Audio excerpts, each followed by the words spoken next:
रविवारची ती काळ रात्र. घड्याळात साधारण 12:15 वाजले असतील, जेव्हा गोव्याच्या पोलीस कंट्रोल रूमची शांतता एका फोन कॉलने भंग केली. हा फोन होता नॉर्थ गोव्यातील अरपोरा भागातील वर्क बाय रोमिओ लेन या सुप्रसिद्ध नाईटक्लबमध्ये लागलेल्या भीषण आगीची माहिती देणारा.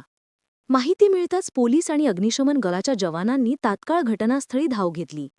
पण तिथे पोहोचल्यावर जे दृश्य समोर आले ते काळजाचा थरकाप उडवणारे होते. कारण क्लबमधून आगीचे आणि धुराचे लोट बाहेर येत होते आणि आतमध्ये आनंदाचा उत्सव साजरा करायला आलेल्या लोकांचा आता मृत्यूशी संघर्ष सुरू होता. शनिवारची रात्र असल्याने क्लब पर्यटकांनी खचाखच भरला होता. प्रसिद्ध डीजे आणि डान्सर्सचे परफॉर्मन्स पाहण्यासाठी सुमारे 100हून अधिक लोक तिथे जमले होते. पण किचनमध्ये सिलेंडरचा स्फोट झाला आणि एका क्षणात होत्याचे नव्हते झाले. सुरुवातीला बाहेरच्या सेक्युरिटीला तो टायर फुटल्याचा आवाज वाटला. पण जेव्हा क्लबच्या आत सजावटीसाठी वापरलेल्या वाळलेल्या फांद्या आणि पानांनी पेट घेतला, तेव्हा आगीने रौद्ररूप धारण केले आणि काही सेकंदातच संपूर्ण क्लब आगीच्या भक्षस्थानी पडला.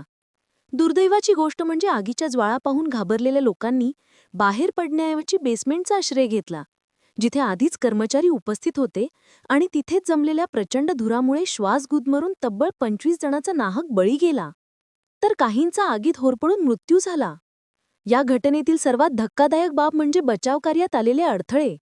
हा क्लब नदीच्या बॅकवॉटरजवळ असल्याने आणि तिथे जाणारे रस्ते अत्यंत अरुंद असल्याने अग्निशमन दलाच्या गाड्यांना घटनास्थळापासून तब्बल 400 मीटर लांब उभे राहावे लागले, ज्यामुळे आग विझवण्यात आणि लोकांना वाचवण्यात मोलाचा वेळ वाया गेला. या भीषण दुर्घटनेनंतर गोव्याचे मुख्यमंत्री प्रमोद सावंत यांनी घटनास्थळी भेट देऊन कठोर चौकशीचे आदेश दिले, तर पंतप्रधान कार्यालयाकडूनही मृतांच्या नातेवाईकांसाठी मदतीची घोषणा करण्यात आली. मात्र या आगीच्या राखेतून एक धक्कादायक सत्य समोर आले, ते म्हणजे या क्लबचे बेकायदेशीर बांधकाम. स्थानिक सरपंच आणि प्रशासनाच्या माहितीनुसार क्लबचे मालक सौरभ लुथरा यांच्याकडे हा क्लब चालवण्याची अधिकृत परवानगीच नव्हती. शिवाय ज्या जागेवर हा क्लब उभा होता ती जागा मिठागराची असल्याने कोस्टल झोन मॅनेजमेंटने यापूर्वीच पाडकामाची नोटीस दिली होती. मात्र त्याविरोधात स्थगिती मिळून हा मृत्यूचा सापळा तिथेच उभा राहिला होता. आणि जर वेळीच प्रशासनाने कारवाई केली असती तर आज हे 25 जीव वाचले असते.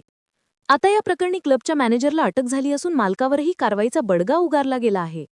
तसेच गोव्यातील सर्व हॉटेल्स आणि क्लबचे सेफ्टी ऑडिट करण्याचे आदेश सरकारने दिले आहेत. परंतु गोव्यासारख्या जागतिक पर्यटन स्थळावर पर्यटनाचा पीक सीझन सुरू होत असतानाच घडलेल्या या घटनेने केवळ गोवाच नाही तर संपूर्ण देशाला हादरवून सोडले आहे आणि सुरक्षिततेचा गंभीर प्रश्न पुन्हा एकदा ऐरणीवर आणला आहे.